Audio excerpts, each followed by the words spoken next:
வக்ரதுண்ட மகாகாய சூரியகோடி சமப்பிரபக அவிக்னம் குருமே தேவ சர்வகாரியேஷு சர்வதா. தென்னாட்டுடைய சிவனே போற்றி, என் நாட்டவர்க்கும் இறைவா போற்றி. நண்பர்களே, இந்த புத்தம் புதிய காணொலியில் உங்கள் அத்துணை பேரையும் வரவேற்பதில் மிக்க மகிழ்ச்சி கொள்கிறேன். இன்றைக்கு ஆங்கில புத்தாண்டு 2026 சிறப்பு தொகுப்பு. அந்த வகையில் 12 ராசிகளுக்கான பலன்களை பார்த்துக்கணும். அந்த வகையில் இன்னைக்கு நம்ம கடகராசி, காலகபுருஷ தத்துவப்படி 4ஆம் வீடான கடகராசிக்கான பலன்கள். வருகின்ற ஆங்கில புத்தாண்டில் 2 கிரக மாற்றங்கள் மிகப்பெரிய தாக்கத்தை 12 ராசிக்காரர்களுக்கும் நிகழ்த்தும் என்பதில் சந்தேகம் இல்லை. அதில் மார்ச் 6 நடக்கவிருக்கின்ற சனி பயிற்சி, வாக்கிய பஞ்சாங்கப்படி கும்பராசியிலிருந்து பெயர்ந்து மீனராசிக்கு போகவிருக்கின்ற சனி பகவான், ஜூன் 2 அதாவது மிதுன ராசியிலிருந்து பெயர்ந்து கடகராசிக்கு போகவிருக்கின்ற குரு பகவான். 2 நிகழ்வும் மிகப்பெரிய அளவில் பார்க்கப்படுறது. வருஷ கடைசியில் ராகு பயிற்சியெல்லாம் கூட வருது, அதெல்லாம் அப்புறம். பட் இந்த 2 பயிற்சி மிக முக்கியமான பயிற்சியாக பார்க்கப்படுது. அந்த விஷயத்தில் கடகம், காலபுருஷ தத்துவத்தின் 4ஆம் வீடு, சந்திர பகவான் ஆட்சி பெறக்கூடிய புனர்பூச பூச ஆயில்ய நட்சத்திரங்கள் குடிகொண்ட இந்த வீட்டில் என்ன நடக்குதுன்னு நம்ம பார்ப்போம்.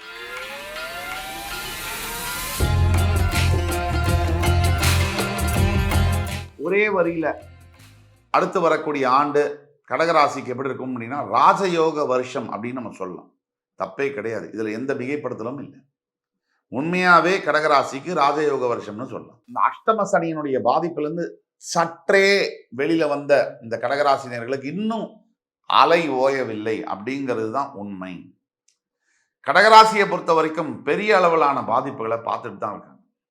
அதாவது துன்பப்பட்டு, துயரப்பட்டு, நஷ்டப்பட்டு, பொருளாதார வகையில் மட்டும் இல்லாமல் ஆரோக்கியத்தில் மிகப்பெரிய குறைபாடுகளோட உறவுகள்லாம் பிரிஞ்சு போய் உண்மை எது பொய் எது அப்படிங்கிற ஞான நிலைக்கு உயர்ந்து நிற்கின்ற கடகராசினியர்களுக்கு இந்த வீடியோ ஒரு வரப்பிரசாதம். ஆனால் அந்த 2026 அப்படியே தான் இருக்குமான்னா, கண்டிப்பா எல்லா இன்பத்துக்கும் ஒரு முற்றுப்புள்ளி உண்டு, எல்லா ஆரம்பத்திற்கும் ஒரு முடிவு என்பது உண்டு. அதே மாதிரி உங்களுடைய துயரத்துக்கும் துக்கத்துக்கும் கூட முடிவு என்பது உண்டு. ஆரம்பம், நல்லதுடைய ஆரம்பம் 2026. இதுல மாற்று கருத்து இருக்க முடியாது. 2026ஆம் ஆண்டு கடகராசிக்கு ஒரு பெரிய வரப்பிரசாத வருஷம். எந்த வகையில் சனி பயிற்சியா இருந்தாலும் சரி, அதே மாதிரி குரு பயிற்சியா இருந்தாலும் சரி, முதல் 6 மாசம் குரு பகவான் உங்க ராசிக்கு 12ஆம் வீட்டில் இருக்கும் போது அது விபரீத ராஜயோகம்னு சொல்லுவாங்க. ராசியில உச்சம் பெறக்கூடிய குரு பகவான் 12ஆம் வீட்டில் இருக்கும் போது அவருடைய தனுசு ராசிக்கு 7ஆம் வீட்டில் இருக்கும் போது அது விபரீத ராஜயோகம்னு சொல்லுவாங்க. ராஜயோகத்தினால என்னன்னா, மன அழுத்தம் கம்மியாகும். இந்த அஷ்டம சனி தாக்குதலுடைய வேதனை சந்திர ராசியான உங்களுக்கு, சந்திரனை ராசி அதிபதியாக கொண்ட உங்களுக்கு ரொம்ப அதிகம் மற்ற ராசியை விட.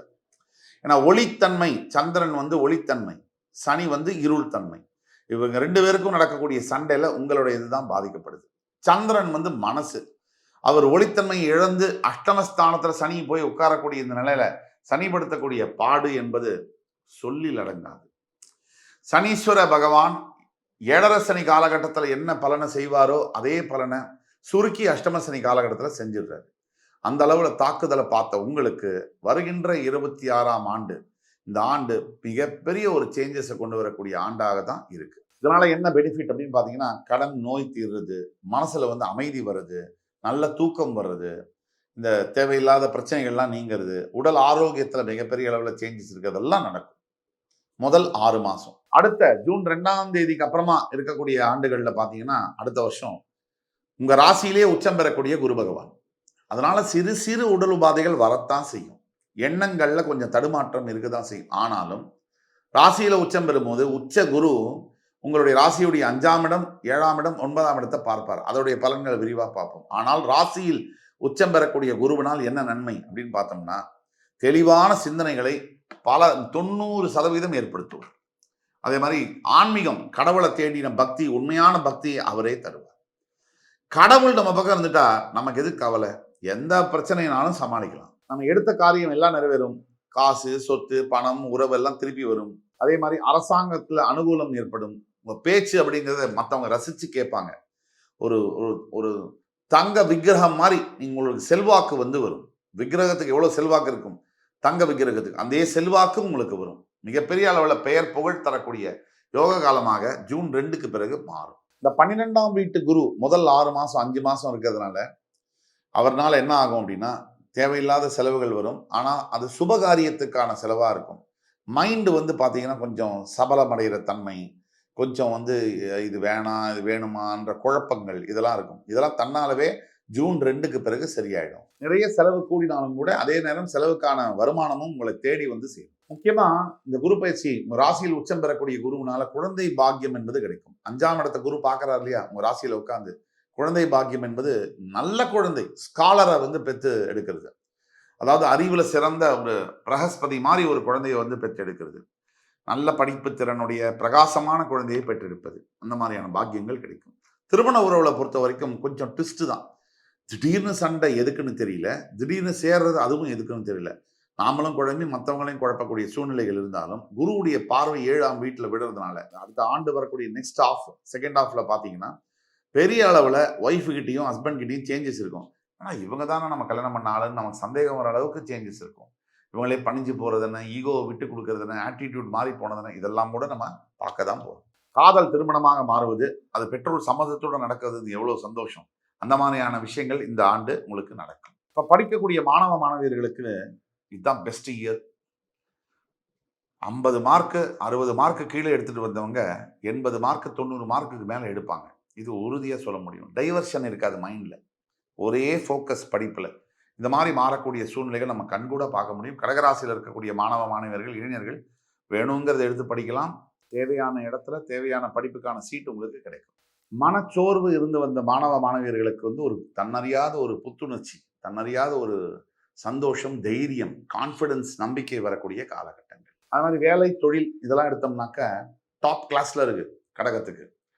கடகத்துக்கு என்னைக்குமே வேலை, தொழில் கீழ வரக்கூடிய வாய்ப்புகள் ரொம்ப குறைவு. ஆனால் இந்த ஆண்டு ஒரு முக்கியமான ரிமார்க்கபிளான ஒரு இயர். கடகராசியில் இருக்கக்கூடிய அடித்தள தொழில் செய்யக்கூடிய தொழிலாளர்கள் ஆரம்பிச்சு முதலாளிகள் வரைக்கும் பெரிய சேஞ்சஸ், மாற்றங்களை தரக்கூடிய ஆண்டு. விஸ்தரிக்கும் தொழில், விஸ்தரிக்கும் வியாபாரம், பல மடங்கு தொழில் பெருக்கம், பணப்பெருக்கம், பணப்புழக்கத்தில் மாற்றங்கள் எல்லாம் ஏற்படக்கூடிய ஆண்டு. பணம் கொடுக்கல் வாங்கல்ல மட்டும் ஒரு தடவைக்கு 2 தடவை யோசிச்சு பயணிக்கணும். இந்த உடல் நலத்தை பொறுத்த வரைக்கும் கடகராசிக்கு இந்த ஆண்டு வந்து பார்த்தீங்கன்னா, நீர் தத்துவத்தை கொண்ட இந்த ராசிக்கு கொஞ்சம் ஜாக்கிரதையா இருக்கணும். இந்த வெளியில சாப்பிடக்கூடிய உணவுகளை தவிர்க்க வேண்டும். கண்ணாப்பின்னா நேரத்துல தூங்குறத வந்து தவிர்க்க வேண்டும். இது 2 தான் முக்கியமான பாயிண்ட். வெளியில கண்ணாப்பின்னான்னு சாப்பிடுறது, கண்ட நேரத்துக்கு தூங்குறது, கண்ட நேரத்துக்கு எழுந்துக்கிறது, இது என்ன வாழ்க்கை நம்ம இஷ்டப்பட்டபடி வாழணும் அப்படின்னா, அது அப்படி சரியா வராது. உடம்புக்குன்னு ஒரு சில சட்ட திட்டங்கள் இருக்கு. இந்த இயற்கைக்கு, இந்த பூமிக்கு வந்து இப்ப நம்ம பூமியில நடக்கிறோம். பூமி இஷ்டப்பட்டபடி இருக்கணும்னு சொல்லி அது வந்து ஒரு இடத்துல மேல ஏறி, கீழ இறங்கிலாம் பண்ணா நம்மளால வாழ முடியுமா? அப்படி எல்லாம் அந்த பிரபஞ்சம் முழுக்கமே ஒரு சட்ட விதிக்கு உட்பட்டது தான். எல்லாமே. அந்த சட்ட விதிக்கு உட்பட்டு நம்ம வாழற வரைக்கும் நமக்கு பிரபஞ்சத்தினால எந்த பிரச்சனையும் இருக்காது. நமக்கும் அதால எந்த பிரச்சனையும் இருக்காது. நம்மாலயும் அதுக்கு எந்த பிரச்சனையும் இருக்காது. ஆனா, நம்ம உடம்ப வந்து அவமரியாதை பண்ணி, அத வந்து கண்டுக்காம விடும்போது, அதோடைய வேலைய அது காமிக்கும்போது, 35 வருஷம் சம்பாதிச்சதெல்லாம் ஆஸ்பத்திரியில 35 நாள்ல பிரிச்சுருவாங்க. அதனால ஜாக்கிரதையா இருக்க வேண்டியது உடல் நிலைமையில கரெக்டான நேரத்துல சாப்பிட்டு தூங்க வேண்டியது நம்மளுடைய கடமை. அதே மாரி வியாழக்கிழமை தோறும் ஓம் நமோ நாராயணாய நமக இந்த மந்திரத்தை வந்து 108 தடவை சொல்றதும், அதே மாதிரி வியாழக்கிழமை தோறும் குருமார்களுடைய கோவில்களுக்கு சென்று தரிசனம் செய்வதும், குருமார்கள்னா ராகவேந்திர சுவாமி, ஷிரடி சாய்பாபா, ஆஞ்சநேய சுவாமி போன்ற குருமார்களுடைய கோவிலுக்கு சென்று தரிசனம் செய்வதும் முக்கியமான திருப்பங்களை தரும். சுருக்கமா சொல்லணும்னா கடகராசிக்கு வந்து இந்த வருகின்ற ஆங்கில புத்தாண்டு என்பது ஒரு பிளாக் பஸ்டர் இயர். அதாவது தொழிலாக இருக்கட்டும், திருமணமாக இருக்கட்டும், உடல் நலமாக இருக்கட்டும், குழந்தை பாக்கியமாக இருக்கட்டும், கல்வியாக இருக்கட்டும், எல்லாத்துலேயுமே வந்து பாசிட்டிவான ரிசல்ட் தர மாதிரியான அமைப்பு தான் இருக்கு. நெகட்டிவ்னு எடுத்தா உடல் ஆரோக்கியத்துல கண்ட நேரத்துல சாப்பிட்றது தூங்குறதை மட்டும் அவாய்ட் பண்ணணும். பரிகாரங்கள் அப்படின்னு நம்ம வரும்போது கடகராசிக்கான பரிகாரங்கள்ல முக்கியமான பரிகாரங்கள், தன்னை படிக்க வைத்த, தனக்கு படிப்பு சொல்லி கொடுத்த, தன்னை வாழ வைத்த அப்பா முதல்ல, ஆசிரியர்கள் 2வது, முதியோர்கள் 3வது. இவங்களுக்கு உங்களால் ஏதாவது நல்லது செய்ய முடிஞ்சு நீங்க செஞ்சீங்கன்னா, மனதார செஞ்சீங்கன்னா, இது ஒன்னே உங்க வாழ்க்கையை வந்து மிகப்பெரிய ஒரு நிலைமையில இந்த ஆண்டு உயர்த்தி விடும். கடகராசிக்காரர்களுக்கு ஒட்டு மொத்தத்துல ஒரே வார்த்தையில சொல்லணும்னா, வருகின்ற ஆங்கில புத்தாண்டு ஆண்டு வந்து ஒரு ஜாக்பாட் வருஷம். நீங்க பட்ட கஷ்டம், அஷ்டம சனியினால் நீங்க பட்ட பாதிப்பு, நீங்க அடைஞ்ச அவமானம், உங்க எதிரி உங்க காலில் விழுந்து மன்னிப்பு கேட்கக்கூடிய காலத்துல நீங்க இருக்கீங்க. வெற்றி கண்டிப்பா உண்டு. இது பொது பலன்கள்ல நம்ம பேசுறோம். தனிப்பட்ட உங்க ஜாதகத்துக்கு ஏதாவது தெரியணும்னா, உங்க ஜாதகத்தை கீழே கொடுப்புல வாட்ஸ்அப் நம்பர்ல எங்களுக்கு வாட்ஸ்அப் பண்ணி ஆன்லைன் அப்பாயின்மெண்ட் வாங்கி சொல்லும்போது இன்னும் துல்லியமான பலன்கள். அடுத்து உங்க வாழ்க்கையில நீங்க எதை எதிர்பார்க்கலாம், எந்த நிலைமைக்கு வந்து அடுத்த 2 வருஷம் இல்லை அடுத்த ஆண்டுகள் இன்னும் வரக்கூடிய வருஷங்களில் செல்லும் அப்படிங்கிறத துல்லியமாக சொல்ல முடியும். இப்போ இந்த வருஷத்தை பொறுத்த வரைக்கும் குழந்தைகள்லேருந்து பெண்கள்லேருந்து எல்லாருக்கும் என்னன்னா எல்லாத்துலேயும் மகிழ்ச்சி, ஆன்மீகத்தில் ஈடுபாடு, உடல் ஆரோக்கியத்தில் கவனம் தேவை. மிச்சபடி பொருளாதாரத்தில் மிகப்பெரிய அளவில் சேஞ்சஸ், எல்லாத்தையும் நல்லதாக தான் நம்ம சொல்ல முடியும். ஒட்டுமொத்த கடகராசி நண்பர்களுக்கு இந்த வீடியோ பயனுள்ளதாக இருக்கும் நான் நம்புறேன். உங்களிடமிருந்து விடைபெறுவது உங்கள் சுபாஷ் பாலகிருஷ்ணன். நன்றி, வணக்கம், வாழ்க வளமுடன்.